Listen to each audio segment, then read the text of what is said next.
Oke, baik, selamat siang teman-teman. Kami dari kelompok 7 akan melanjutkan dari tugas kami terkait dengan kami mengambil judul Strategi Pemerintah Daerah Kabupaten Bantul dalam mengatasi pengangguran. Baiklah, kami akan melanjutkan video yang kami buat kemarin. Di sini kami akan menjelaskan tentang kesimpulan terkait dengan pengangguran yang ada di Kabupaten Bantul, yang dimana pemerintah membuat kebijakan dalam hal itu. Jadi strategi-strategi apa saja yang dilakukan pemerintah untuk mengatasi pengangguran tersebut. Baiklah, akan dilanjutkan oleh. Oke, baiklah.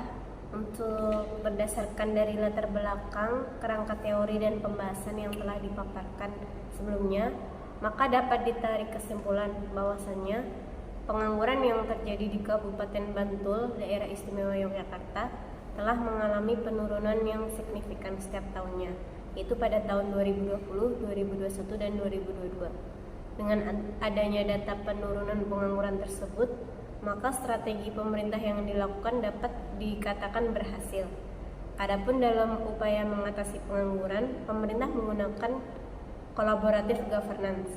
Terdapat 4 model pelaksanaan collaborative governance yang dikemukakan oleh Ansel dan Gas, yaitu starting condition atau kondisi awal, desain kelembagaan, kepemimpinan fasilitatif, dan proses kolaborasi. Hal tersebut sebagai upaya dalam menentukan keberhasilan strategi pemerintah mengatasi pengangguran. Untuk itu, berikut adalah kolaboratif governance di Kabupaten Bantul yang dikatakan berhasil dan berjalan secara efektif adalah sebagai berikut. Pertama, starting condition. Dalam penanganan pengangguran telah melibatkan semua pemangku kepentingan di mana pemerintah, swasta, dan masyarakat mengatasi pengangguran dengan melakukan pengukuran melalui tingkat pengangguran.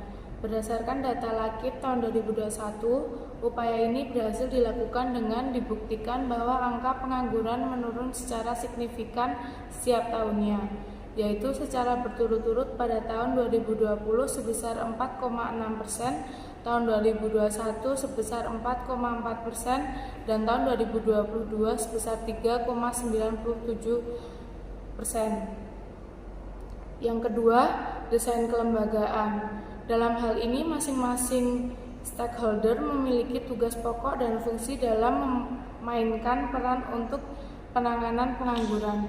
Di Kabupaten Bantul, tugas dan fungsi lembaga pemerintahan dan instansi lain sudah diatur dalam Peraturan Bupati Nomor 114 Tahun 2016. Yang ketiga, kepemimpinan fasilitatif.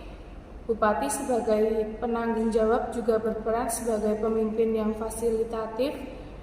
Abdul Halim Muslih sebagai Bupati Kabupaten Bantul telah berhasil dalam memainkan perannya untuk menjalin hubungan dan komunikasi dari beberapa pemangku kepentingan untuk mengatasi masalah pengangguran. Hal tersebut dibuktikan dengan adanya virtual job fair serta kerja sama dengan investor untuk pelaksanaan program.